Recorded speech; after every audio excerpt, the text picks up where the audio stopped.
Bon, si vous vous demandez pourquoi une telle vidéo sort sur notre chaîne, c'est que vous avez sûrement raté la vidéo Les défis Fort Boyard 2, dans laquelle j'ai lamentablement perdu, et du coup, j'ai gagné le droit de faire l'histoire du dentifrice. Note à moi-même, ne plus être nul et gagner la prochaine vidéo Fort Boyard, hein, parce qu'il y en a marre de perdre toutes les vidéos. Vous l'avez donc compris, aujourd'hui on embarque pour l'histoire du dentifrice. Bon, pour commencer, le dentifrice, c'est bien plus vieux que ce que je pouvais imaginer.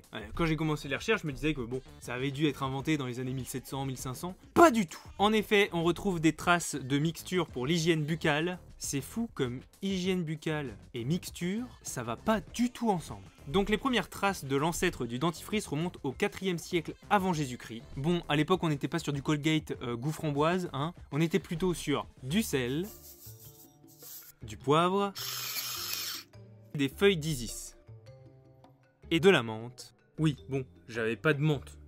Alors, il y a marqué thé vert à la menthe, alors on va dire que ça passe.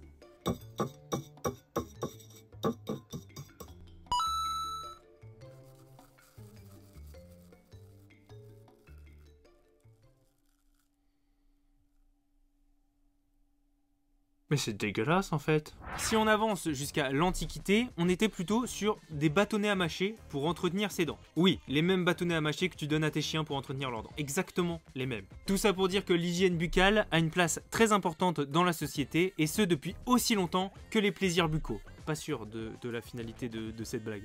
Il faut néanmoins attendre le 18e siècle pour que le dentiste Washington Sheffield invente le premier dentifrice en pâte, inséré dans un tube en étain. Et c'est marrant parce que la forme du tube qu'on connaît encore aujourd'hui, le fameux tube que tu enroules quand il n'y a plus rien dedans, et bah ça lui a été inspiré par les tubes de peinture des peintres. Et encore aujourd'hui, on a encore gardé ça 200 ans après. Bon, il y a peut-être que moi que ça fait marrer ce genre d'infos, mais moi je trouve ça marrant. Et comme souvent quand t'as un seul mec dans son garage qui a une super idée, et bah t'as une grosse boîte qui passe derrière, qui lui rachète, et c'est donc Colgate qui a été la première entreprise à commercialiser du dentifrice sous forme de pâte dans des tubes comme on connaît aujourd'hui, à grande échelle. Est-ce que ça mériterait pas un épisode de l'histoire des grandes entreprises sur Colgate, ça? Parce que moi ça me donne envie de le faire. Je sais pas pour vous, mais moi en tout cas j'ai d'un coup envie de le faire. S'en est suivi des innovations, de la concurrence, plein d'entreprises qui se mettent à commercialiser ça, et voilà comment on arrive au dentifrice qu'on connaît. Donc on n'avait pas tellement tort au début de la vidéo quand on disait que on pensait que ça datait des années 1800, parce que le dentifrice actuel qu'on utilise encore aujourd'hui a été inventé dans les années 1800, mais j'étais vraiment pas conscient qu'il y avait eu d'autres méthodes d'hygiène buccale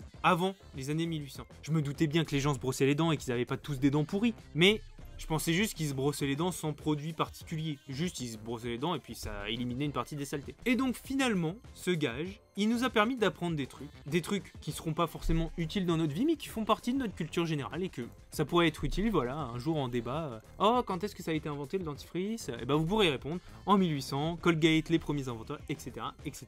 Finalement, c'était une bonne chose, ce gage. Bon, c'est pas pour autant que je vais me mettre à perdre toutes les vidéos Fort Boyard, histoire de me taper l'histoire de la règle, de la trousse et tanti quanti. Bon, sur ce, j'espère que cette vidéo vous a plu. N'hésitez pas à liker, partager et vous abonner si c'est le cas. Et moi, je vous dis à demain pour une nouvelle vidéo sur la chaîne JJ, cordialement.